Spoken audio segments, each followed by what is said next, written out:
हाय दोस्तों, आपका स्वागत है हमारे YouTube चैनल पर। आज हम एक न्यू चैप्टर पढ़ने वाले हैं जिसका नाम है ट्रीज डेटा स्ट्रक्चर। तो अभी तक जो भी हमने पढ़ा था वो एक लीनियर डेटा स्ट्रक्चर था, लेकिन आज जो पढ़ने वाले एक नॉन लीनियर डेटा स्ट्रक्चर पढ़ने वाले। तो चलिए वीडियो स्टार्ट करते हैं। पहला पॉइंट है tree is a non linear data structure. तो पहली बात तो बता दूं लीनियर नॉन लीनियर में क्या डिफरेंस है। लीनियर का मतलब एलिमेंट के आजू बाजू एक एलिमेंट होता है, जिसका एग्जाम्पल था array, link list, stack, Q, ठीक है। और नॉन लीनियर का मतलब एलिमेंट के आजू बाजू एक से ज्यादा एलिमेंट होते हैं, तो उसे हम लोग क्या कहते हैं, नॉन लीनियर डेटा स्ट्रक्चर, जिसका पहला एग्जांपल हम लोग पढ़ने वाले हैं ट्री डेटा स्ट्रक्चर। दूसरा पॉइंट है इट रिप्रेजेंट हायरार्किकल डेटा। पहली बात तो हम लोग देखते हैं डेटा मॉडल क्या होता है। बेसिकली डेटा मॉडल का मतलब होता है कि हमारा डेटाबेस में हमारा डेटा किस तरह अरेंज होता है, मतलब किस पैटर्न में अरेंज होता है, उसको हम लोग डेटा मॉडल बोलते हैं। और इसके तीन टाइप है, एक हमारा हायरार्किकल डेटा मॉडल हो गया, दूसरा हमारा नेटवर्क डेटा मॉडल हो गया, और तीसरा हमारा हो गया रिलेशनल डेटा मॉडल। तो इन तीन टाइप के मॉडल में जो हम लोग पढ़ने वाले हायरार्किकल डेटा मॉडल वो किस टाइप का है। जैसे कि हायरार्किकल डेटा मॉडल में हमारा जो टॉप नोड होता है उसको हम लोग बोलते हैं रूट नोड, और उसके नीचे जितने होते हैं वो चाइल्ड नोड। तो इस टाइप के मॉडल को हम लोग क्या बोलते हैं, हायरार्किकल डेटा मॉडल। तो जो हमारा ट्री है वो हायरार्किकल डेटा मॉडल है। तो इसका एग्जाम्पल देखते हैं। अब जैसे कि ये हमारा ए है, तो ये क्या है, हमारा रूट नोड है। अब ए के दो चाइल्ड है बी सी, अब सी के भी दो चाइल्ड ई एफ। अब सी को आप ध्यान दीजिए तो सी एक एलिमेंट है, सी के पीछे देखिए तो एक एलिमेंट है, और सी के आगे देखिए तो दो एलिमेंट है। तो मतलब यह एक नॉन लीनियर डेटा स्ट्रक्चर है, और इस मॉडल को हम लोग क्या बोलेंगे, हायरार्किकल मॉडल कहेंगे। तो हमारा जो ट्री डेटा स्ट्रक्चर है वो हायरार्किकल मॉडल पे मतलब रिप्रेजेंट करता है। तीसरा पॉइंट है हमारा tree data structure implemented bye link list.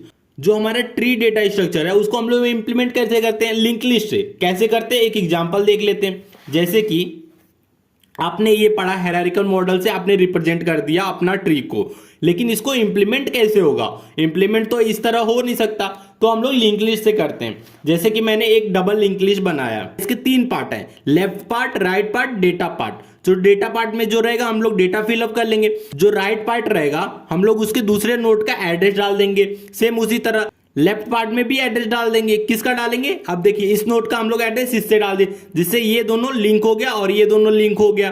तो ए बी सी, अब ये लिंक हो गया। सेम उसी तरह सी को भी हम लोग लिंक कर देंगे ई एफ से, और बी को लिंक कर दिया डी से। तो इस तरह हम लोग लिंक लिस्ट से यूज करके हम लोग ट्री डेटा स्ट्रक्चर को इंप्लीमेंट करते हैं। अब हम लोग यूजेस देख लेते हैं, ट्री डेटा स्ट्रक्चर का यूजेस क्या है। तो पहला है फोल्डर स्ट्रक्चर। आप मोबाइल कंप्यूटर में बहुत जगह फोल्डर क्रिएट करते हैं, कभी कभी आप फोल्डर के अंदर भी फोल्डर क्रिएट करते हैं, उसके अंदर भी 2-3 फोल्डर क्रिएट करते हैं। तो ये जो पैटर्न बन रहा है वो ट्री डेटा स्ट्रक्चर से ही इंप्लीमेंटेड होता है। तो फोल्डर स्ट्रक्चर में भी हम लोग ट्री डेटा स्ट्रक्चर का यूज करते हैं। दूसरा है बाइनरी सर्च ट्री। आप देखे होंगे आप जब कभी ईमेल आईडी क्रिएट करते हैं, तो आप जब ईमेल आईडी डालते हैं तो कभी कभी दिखाता है कि ये ईमेल आईडी ऑलरेडी एग्जिस्ट है। तो ये कैसे पता चलता है, विद इन अ सेकेंड वो पता चलता है बाइनरी सर्च ट्री। मतलब बाइनरी सर्च ट्री से हम लोग बहुत ही आसानी से, बहुत ही फास्ट हम लोग सर्च कर सकते हैं। तीसरा है हमारा एक्सप्रेशन इवोल्यूशन। जैसे कि हमने स्टैक में पढ़ा था एक्सप्रेशन इवोल्यूशन, सेम उसी तरह हम लोग ट्री से भी एक्सप्रेशन इवोल्यूशन करेंगे। मतलब प्लस माइनस जो भी हमारा अर्थमेटिक साइन होते हैं उसको हम लोग इवोल्यूट करेंगे, किसके थ्रू, ट्री डेटा स्ट्रक्चर के थ्रू। लास्ट है हमारा गेम ट्रीज। जैसे कि आप ऑनलाइन चेस वगैरह खेलते हैं डिजिटली, तो गेम में भी बहुत सारा यूजेस है ट्री डेटा स्ट्रक्चर के। तो ये हो गए यूजेस। अब हम लोग इसके स्ट्रक्चर देख लेते हैं। जैसे कि आपको दिख रहा है एक नोड के 3 पार्ट हैं, एक दो एड्रेस पार्ट है और एक डेटा पार्ट है, और ये डबल लिंक लिस्ट है। सेम इसी तरह स्ट्रक्चर, एक नोड का स्ट्रक्चर क्या होगा, डबल लिंक लिस्ट होगा। तो इसका स्ट्रक्चर देख लेते हैं। अब ये देखिए स्ट्रक्चर ऑफ अ नोड क्या है। स्ट्रक्चर ऑफ अ नोड, हम लोग सिंपली एक नोड का डेटा टाइप क्रिएट किए, फिर उसके अंदर 3 पार्ट है, एक data part, 2 address part. Left वाला क्या करेगा, लेफ्ट का एड्रेस होल्ड करेगा, राइट वाला क्या करेगा, राइट का एड्रेस होल्ड करेगा। तो ये था ट्री डेटा स्ट्रक्चर क्या होता है, उसके यूजेस क्या है, उसके स्ट्रक्चर कैसे इंप्लीमेंट कैसे करते हैं। तो वीडियो अच्छा लगा तो प्लीज वीडियो को लाइक और हमारे चैनल को सब्सक्राइब कीजिए।